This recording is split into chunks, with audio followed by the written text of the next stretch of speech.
just look at CIMB, Tenaga Nasional, TM, UEM, and all these are listed company. Of course, minus Astro lah.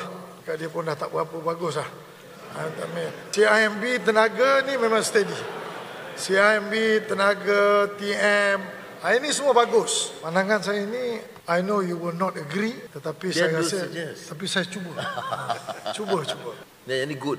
This is how the cabinet works. Banyak benda kadang saya bagi pandangan dia tak setuju, tapi dia bagi pandangan. Dia very democratic. Buka Khazanah punya slide. Jangan selalu lah. Tak. We will make sure next term you still PM. Jadi saya punya pandangan, Yang Amat PM. Khazanah ni bila dia nak buat apa-apa saya minta kerajaan duit. Jadi I think why don't we change this? Kalau you tengok ni total dia punya asset ni 150 billion. Look at CIMB, very established bank. Tenaga Nasional, monopolistic business. TM. So dia ni semua listed. Khazanah pun bukan kontrol 51% pun. 30% ya, 28-29%. So there is a value there. This country need money to develop what you have said. You only a portion of it. There's many out there that we can build. Supply chain, food security, medicines yang kita selalu import.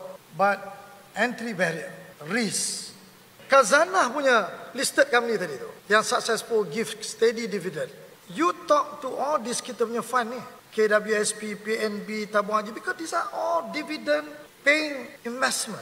Bagi kat dia, Khazanah get the money and then think something that you are able to develop a strategic industry that's missing. What more with all this stupid tariff being imposed to the world? There's so many other things we can do. Janganlah jual semua. Tapi kalau katakan nak pakai 20, 30, 40 billion, then kalau kita takut kita jual kat market, kita hilang that 20-30 strategic block, then you have all this.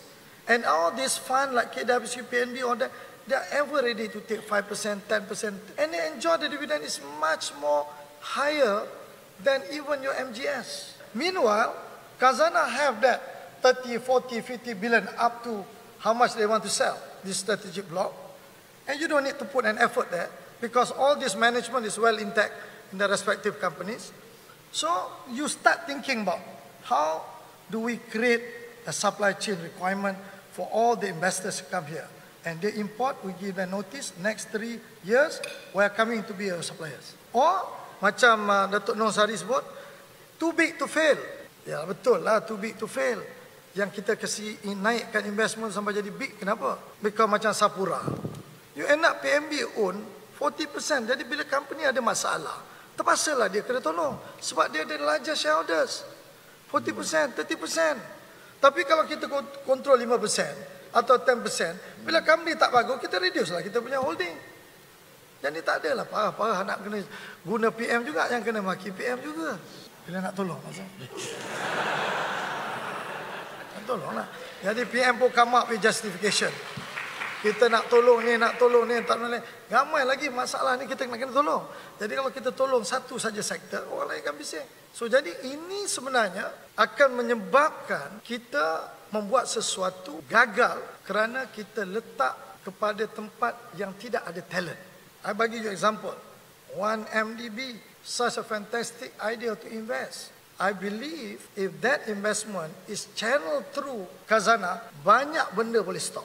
Jadi pasal ada talent kat situ, melihat secara detail sesuatu investment tu dari segi profile risk, governance. Pasal dia dah biasa look at all these successful big companies and investment overseas, including kita punya domestic. So jadi tak adalah successful. Ideas ni kena ada.